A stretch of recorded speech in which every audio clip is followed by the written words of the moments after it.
Nara లోకేష్ను promote చేసే సమయం ఆసన్నమైందా? ఇందుకు మహానాడు వేదిక కానుందా? పదోన్నతి తప్పదా? వర్కింగ్ ప్రెసిడెంట్ పదవి ఇస్తారా? ఎగ్జిక్యూటివ్ అధ్యక్షుని చేస్తారా? లేక ఏకంగా పార్టీ జాతీయ అధ్యక్షుడిగా ప్రకటిస్తారా? పొలిటికల్ సర్కిల్లో ఇదో ఆసక్తికర చర్చ.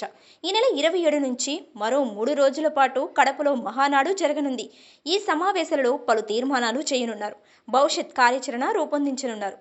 అయితే 75 వసంతాలు పూర్తి చేసుకున్న చంద్రబాబు పార్టీ బాధ్యతల నుంచి తప్పుకొని లోకేష్కు అప్పగించాల్సిన సమయం ఆసన్నమైందని పార్టీ వర్గాల నుంచి వినిపిస్తోంది.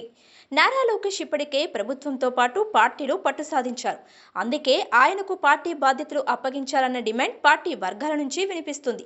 విదేశాలలో చదువుకున్న నారా లోకేష్ 2009 నుంచి పార్టీ వెనకుండి సేవలు అందిస్తూ వచ్చారు.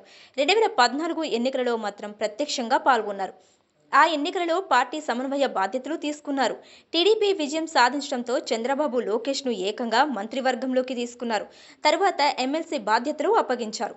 ఇక్కడే తప్పిదం జరిగిందని విశ్లేషకులు అభిప్రాయపడ్డారు. పరోక్షంగా రాజకీయాలలోకి తెచ్చి అనవసరంగా విపక్షాలకు విమర్శనాస్త్రాలు అందించారు.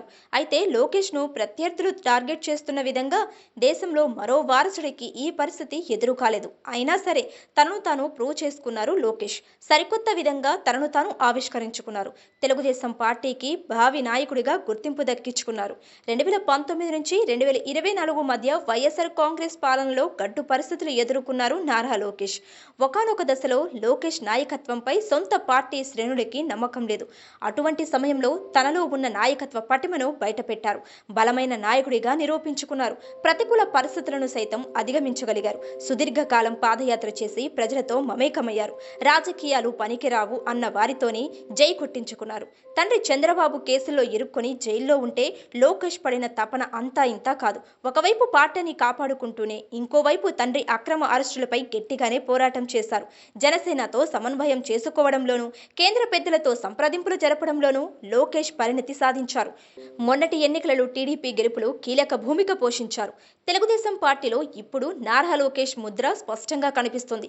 పార్టీలో శ్రమపడిన నేతలకు నామినేటెడ్ పదవులు ఇస్తున్నారు లోకేష్. జూనియర్లతో పాటు సీనియర్లను సమన్వయం చేసుకుంటున్నారు. అందుకే ఇప్పుడు నారా లోకేష్ ను ప్రమోట్ చేయవలసిన సమయం ఆసన్నమైందని ఎక్కువ మంది భావిస్తున్నారు. చంద్రబాబు వయసు రీత్యా 8 పదులు దగ్గర పడుతుంది. ఇటువంటి క్రమంలో పార్టీ వర్కింగ్ ప్రెసిడెంట్ కానీ, ఎగ్జిక్యూటివ్ అధ్యక్షుడిగా కానీ, లేకుంటే పార్టీ జాతీయ అధ్యక్షుడిగా కానీ అవకాశం ఇస్తారని అంతా ప్రచారం జరుగుతుంది. మహానాడు వేదికగా కీలక ప్రకటన వచ్చే అవకాశం ఉంది. మరి ఏం జరుగుతుందో చూడాలి.